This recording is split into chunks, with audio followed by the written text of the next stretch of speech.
Now on to that crankshaft. That crankshaft's what the subject was. We're going to get her off of there. The crankshaft bearing caps, this is the shims that you adjust the tightness of this bearing with. Right there are the shims. That's a good view of those. As the bearing wears, you take one out, so it'll be less. As the bearing wears, there'll be less shims in there. Let's take that. And the problem is on this one is the piston is stuck in the rearmost part of the cylinder. Go along, pull that Carter key out of there. It's gone off of that one.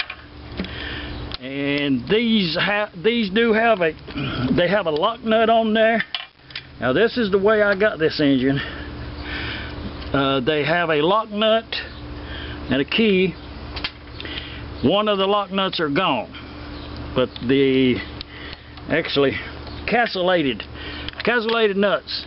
The other one had a little rust on the thread, I could see, so it's a little bit.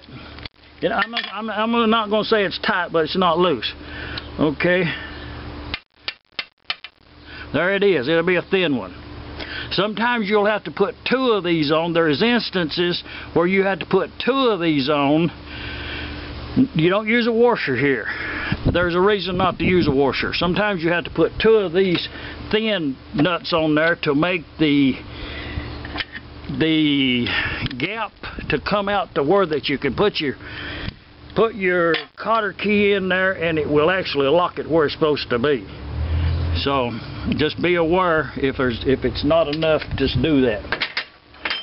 So we'll knock them down there out of the way and get in there and get that cap up out of there. Just get her out of there. Okay, there it is. Bearing is kind of like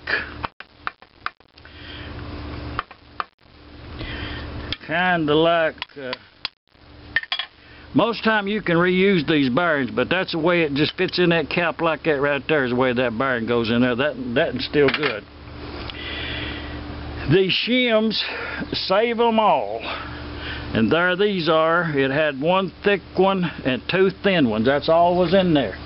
On the other side, it had a thick one and four thin ones.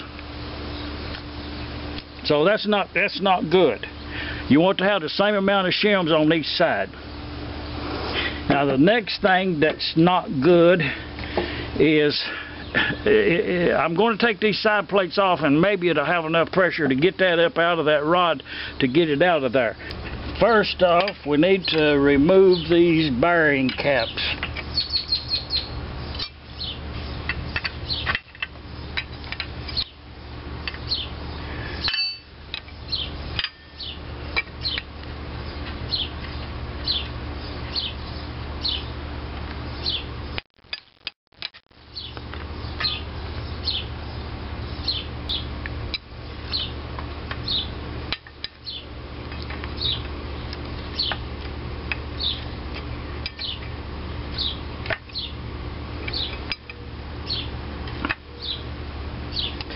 As you can see, someone has had these loose and only put them back on there one or two threads, and that let them rust.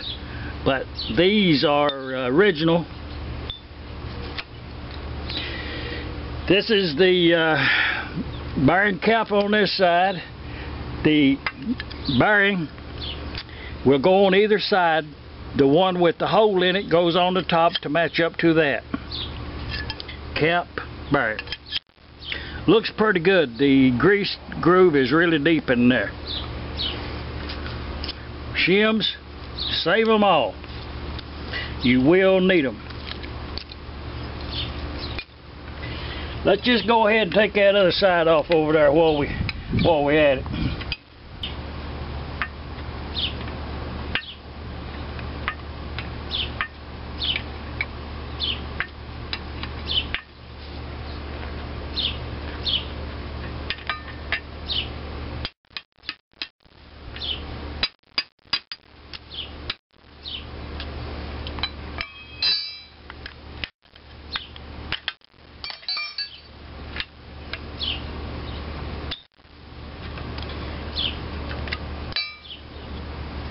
Cap on that side.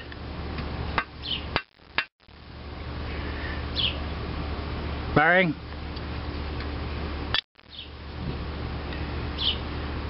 The grease pipe is broke off in there. We'll have to extract that. Save them shims. Quite a few there. That's good. Both caps are off. That's a little, that's not too bad. Oh yeah, we're gonna be okay. Let's get them bearings up out of there while we're over here. Bearing. These are Babbitt.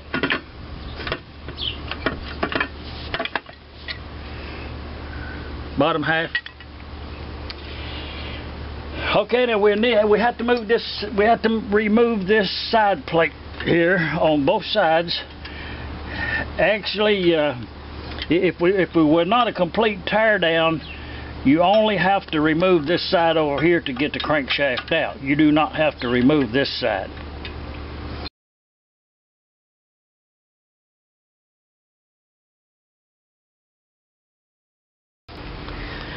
After a quick rinse in the solvent tub over there, let's just do a quick recap. The Babbitt, the bearings, 3 of them are exceptionally good shape. Now they're not clean. I just rinsed the grease off of them where I could get a visual on them. But one of them, it's got a crack on that side over there. Probably the way the shim or something was in there. Now, in my shop, I would not reuse this, but it's something that you could reuse, but I would not. I do have a used one that is almost equally worn as the other 3 for replacement. But anyways, you know that, let's just pass on. Those and the 2 rod bearings they're serviceable. When you put these back together, the only thing you want to keep in mind is where the cross grease groove is. Just have them opposite of each other. The shims, I was really glad to get them. All of these parts will go in the electrolysis tank. All of them. All of these parts will go through the electrolysis. This is just the parts that we ended up with that are good, except these lock washers. And lock washers, these will not be reused. Lock washers was not made intentionally to be reused. It's just good practice not to reuse a lock washer. They will be scrapped. That's a good part we ended up with. That's a good part. With some of the original paint on some of these parts here. I will replace that pin in there. The crankshaft was the subject of the video, and just a quick run through the solvent there. The gear is exceptionally good shape. Hardly no wear whatsoever. Some discolored on the crank, and that's exactly, that X mark is exactly where that was at.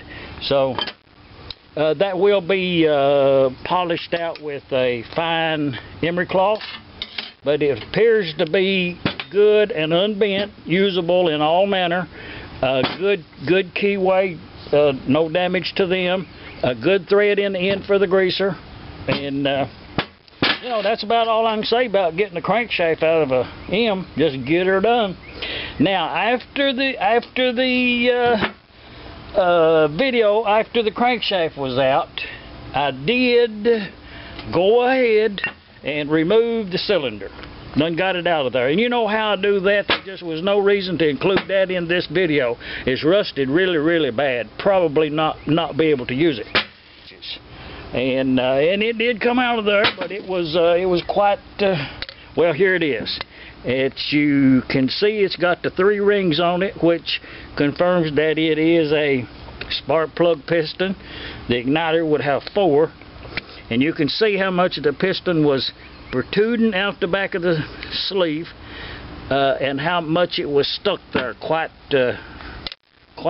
steadfast. That will go in the electrolysis tank, and I think that'll clean up. That'll probably be a serviceable piston. Don't look too bad. The rod is really good. The wrist pin's a little bit loose, but serviceable. If I had a better one, I would use a better one. The side cutter, might as well look at that while we got it out here. The teeth on it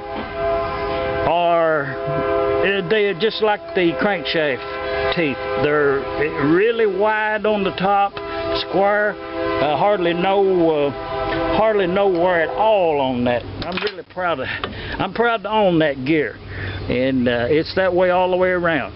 A lot of times when you take one of these apart that has been sitting in the ditch bank, the lower part of the gear will be rusted almost away. We'll clean this up and we'll reuse this. But now I do take the gear out of the housing. I do take that out, take that apart, clean everything and put it back. You know, if you're going to rebuild one, you might as well do it 100%. But that's the end of this how to remove a crankshaft from McCormick Dare & M. That's about it. From here on East Coast, Arkansas, Shop Dog Sam, getting her done.